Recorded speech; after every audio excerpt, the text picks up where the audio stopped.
நாட்டுப்பற்றாளன் செய்திகள் வாசிப்பது வாசுகி தாமோதரன்.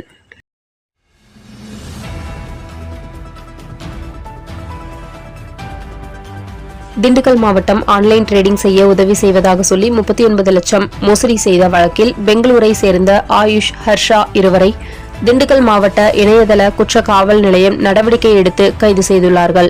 அவர்களிடமிருந்து 2 செல்போன் மற்றும் ரூபாய் 4,95,000 மீட்டுள்ளார்கள்.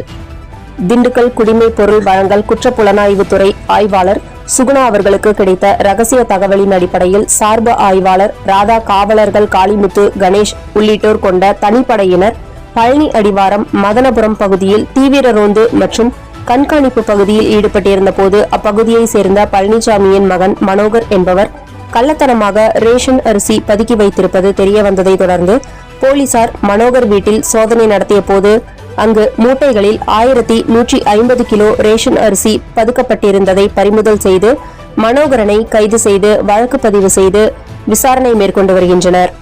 அமைச்சர் செந்தில் பாலாஜி ஜாமீனில் வந்த பின் பதவி வழங்கப்பட்டதால் அவருக்கு எதிரான சாட்சிகள் நெருக்கடியில் உள்ளனரா என்பது தொடர்பாக விசாரிக்க முன்வந்த உச்சநீதிமன்றம் செந்தில் பாலாஜியின் ஜாமீனை ரத்து செய்ய மறுத்துவிட்டது. ஜாமீன் அளித்தால் அடுத்த சில நாட்களிலேயே அமைச்சராக்கி விடுகிறீர்கள், என்னதான் நடக்கிறது என்று நீதிபதிகள் கேள்வி.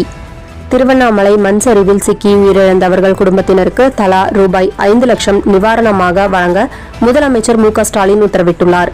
7 பேர் மண்ணில் புதைந்த நிலையில் 5 பேர் சடலமாக மீட்கப்பட்டனர். இருவரின் நிலை தெரியவில்லை. நேற்றிரவு மீட்பு பணிகள் தற்காலிகமாக நிறுத்தப்பட்டது. இன்று மீட்பு பணி குழு மீண்டும் தொடர்ந்தது.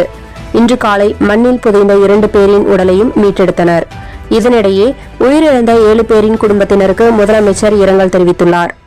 கோவை மேட்டுப்பாளையம் நடுவர் பகுதியில் தீண்டாமை சுவற்றால் உயிரிழந்த பூர்வகுடி மக்களுக்கு வீர வணக்கம் செலுத்த சென்ற தமிழ் புலிகள் கட்சி தலைவர் நாகை திருவள்ளுவனை போலீசார் கைது செய்தனர். அவரை விடுதலை செய்ய வேண்டும் என தமிழகம் முழுவதும் தமிழ் புலிகள் அமைப்பினர் சாலை மறியல் போராட்டத்தில் ஈடுபட்டு வருகின்றனர். இதைத் தொடர்ந்து பழனி பேருந்து நிலையம் முன்பு தமிழ் புலிகள் அமைப்பினர் சாலை மறியல் போராட்டத்தில் ஈடுபட்டனர். அப்போது போராட்டத்தில் ஈடுபட்டவர்களை போலீசார் கைது செய்ய முயன்றனர்.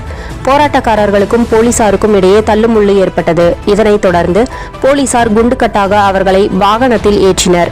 இந்த சாலை மறியல் போராட்டத்தால் சிறிது நேரம் அங்கு பரபரப்பு ஏற்பட்டது. ராய்ச்சூர் மற்றும் மந்த்ராலயா இடையே உள்ள கிராமத்தின் பெயர் கபூர். இங்கு வெங்கடேஸ்வர சுவாமி கோவில் உள்ளது. அபிஷேகத்தின் போது சுவாமியின் தலையிலிருந்து வெந்நீர் ஊற்றினால் அந்த வெந்நீர் இறைவனின் பாதத்தை தொடும்போது குளிர்ந்த பனிக்கட்டியாக மாறும். அதே நீரை வயிற்றில் இருந்து ஊற்றினால் பாதங்கள் அதை தொட்டவுடன் சூடாக இருக்கும். அதன் ரகசியத்தை இதுவரை எந்த விஞ்ஞானியும் கண்டுபிடிக்கவில்லை. எவ்வளவு விசித்திரமானது! விழுப்புரம் மாவட்டம் இருவேல்பட்டு பகுதியில் போராட்டத்தில் ஈடுபட்டவரிடம் பேச்சுவார்த்தை நடத்த சென்ற அமைச்சர் பொன்முடி மீது சேறு வீச்சு. மாதம் தவறாமல் வெளிவரும் நாட்டுப்பற்றாளன் பத்திரிகையின் செய்தியாளராக பணிபுரிய விருப்பம் உள்ளவர்கள் கீழே உள்ள நிர்வாக அலைபேசி எண்களில் தொடர்பு கொள்ளலாம்.